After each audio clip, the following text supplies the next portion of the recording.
Alhamdulillah, pohon anggur ninel saya di pembuahan ketiga berhasil menjadi brokoli lagi. Namun, jangan senang dulu teman-teman ya. Masih banyak hal-hal yang bisa membuat brokoli ini gagal menjadi bunga dan juga menjadi beri atau menjadi buah.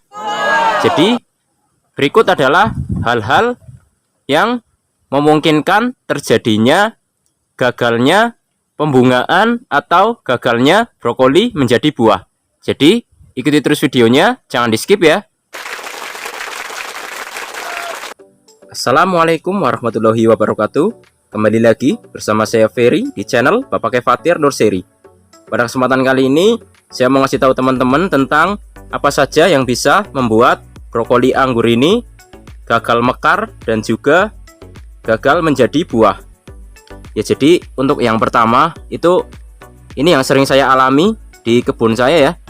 Ya, tentu saja berbeda tempat, berbeda juga hal yang dialami. Namun yang pertama yang sering saya jumpai di kebun saya ini adalah laba-laba kecil yang membuat sarang di brokoli ya. Ya, jadi laba-laba kecil tersebut membuat sarang di sini, kemudian membuat brokoli ini gagal mekar ya.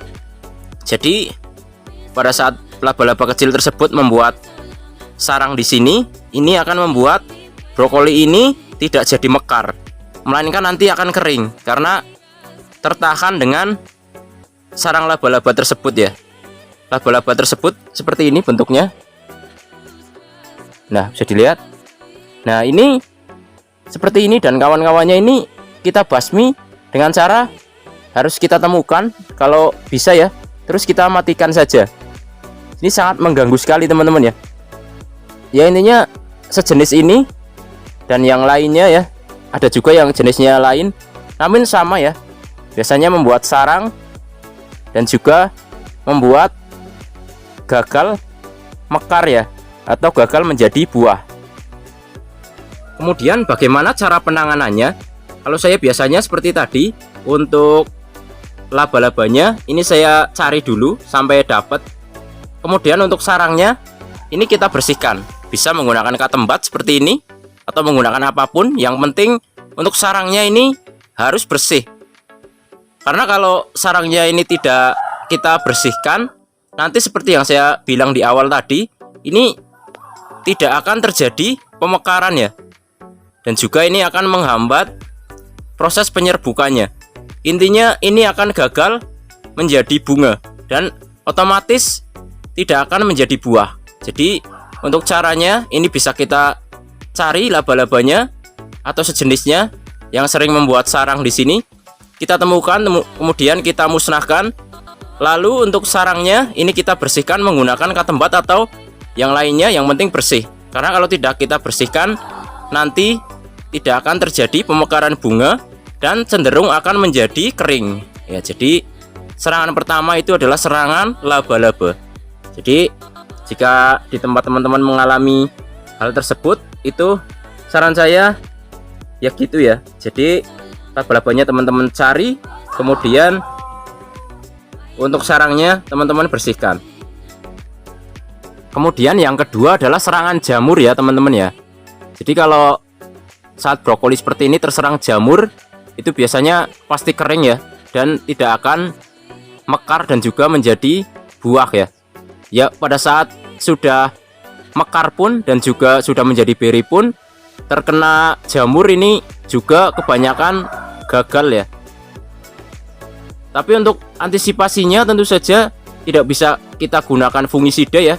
Seperti halnya tadi ya, pada saat laba-laba itu membuat sarang, itu tidak bisa kita semprot dengan insektisida.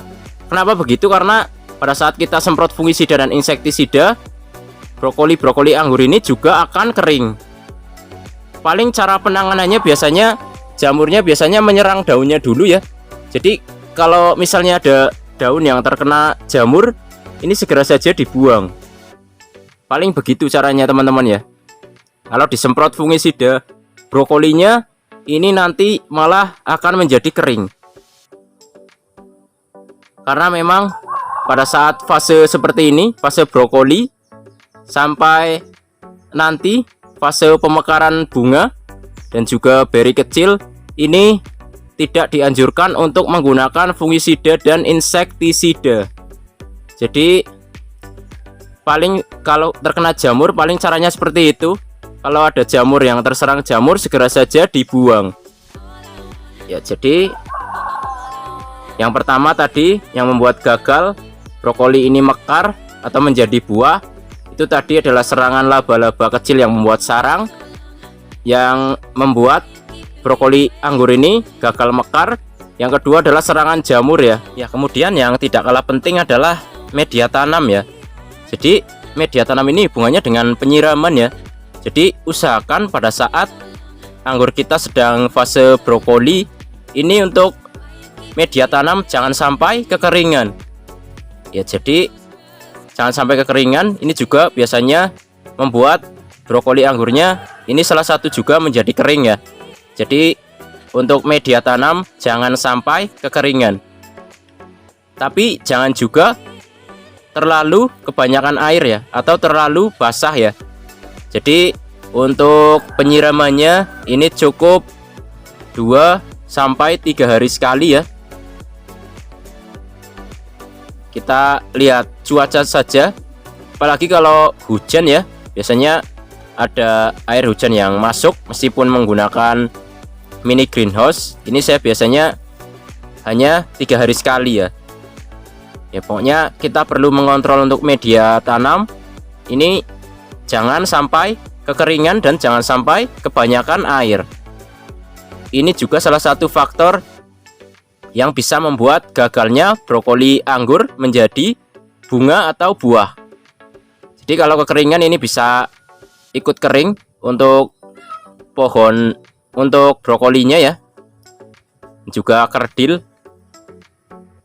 Dan juga kalau kebanyakan air ya, terlalu banyak air, ini bisa membuat rontok ya.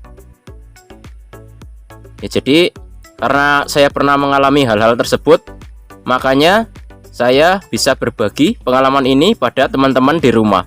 Ya, jadi buat para senior di sini saya bukan menggurui ya. Di sini saya hanya berbagi pengalaman saya selama ini menanam bibit atau menanam pohon anggur import ya.